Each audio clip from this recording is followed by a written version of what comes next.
আমাদের মা বোনরা বেশি দুঃখায় ভরে যায়। কারা? মা বোনরা। এখন তো বর্তমানে বাংলাদেশে ওই ব্ল্যাক ম্যাজিক, তাবিজ দুয়া, জাদু টোনা বাড়িয়ে গেছে। একজনের উন্নতি আর একজন কি করতে পারতেছে না, সহ্য করতে।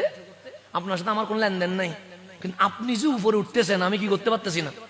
এখন ওই বনাইয়ের কাছে চলে গেছে কি করার জন্য? ব্ল্যাক ম্যাজিক করার জন্য। এই অভ্যাস আমাদের চট্টগ্রামে আছে না? নেই? আছে। মানুষ কি সহ্য করতে পারতেছে না। সেজন্য এগুলা যদি করে, আবার দোষ দিয়েন না, আমাদের মা বোনরা দোষ দেয় তো হুজুরের চোখ বন্ধ করে। আপনি মনে করছেন হুজুর মনে বিশ্ব দেখি ফেলতেছে, চোখ বন্ধ করে বলতেছে, মা তোমার এলাকায় একটা মসজিদ আছে। তো কোন এলাকায় মসজিদ নাই? সব এলাকায় মসজিদ আছে না?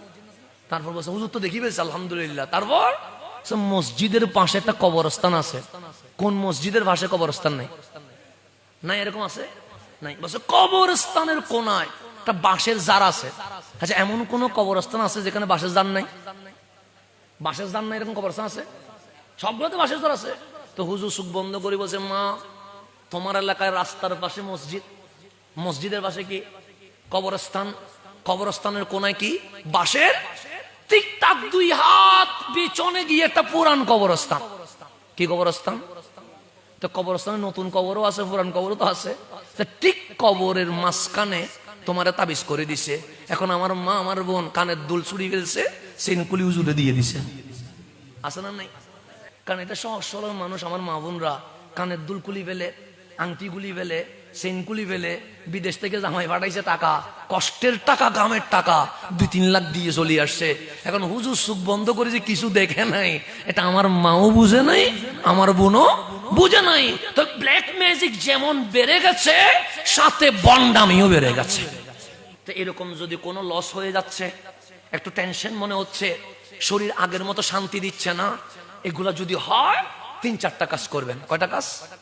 1 নম্বর, সর্ব অবস্থায় ওযু অবস্থায় থাকবেন। কি অবস্থায়? ওযু থাকলে বান্দার রুহানিয়ত পাওয়ার বেড়ে যায়, তখন হাজার ব্ল্যাক ম্যাজিক করলেও কোনো কাজ হয় না। সর্ব অবস্থায় কি থাকবেন? ওযু। 5 ওয়াক্ত নামাজ ঠিক সময়ে পড়বেন। কয় ওয়াক্ত নামাজ? 5 ওয়াক্ত নামাজ। ফজর শুরু করবেন, প্রথমে দরুদ শরীফ, প্রথমে কি শরীফ, এরপর সূরা ফাতিহা পড়বেন, এরপর আয়াতুল কুরসি পড়বেন। কি পড়বেন?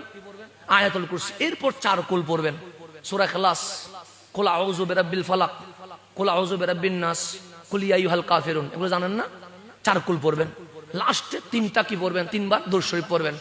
ফু দিয়ে দিবেন ডানে বামে, একবার সকালে আর একবার ঘুমানোর সময়, 2 বার করবেন। আপনাকে দুনিয়ার কোনো ষড়যন্ত্র কোনো ক্ষতি করতে পারবেন।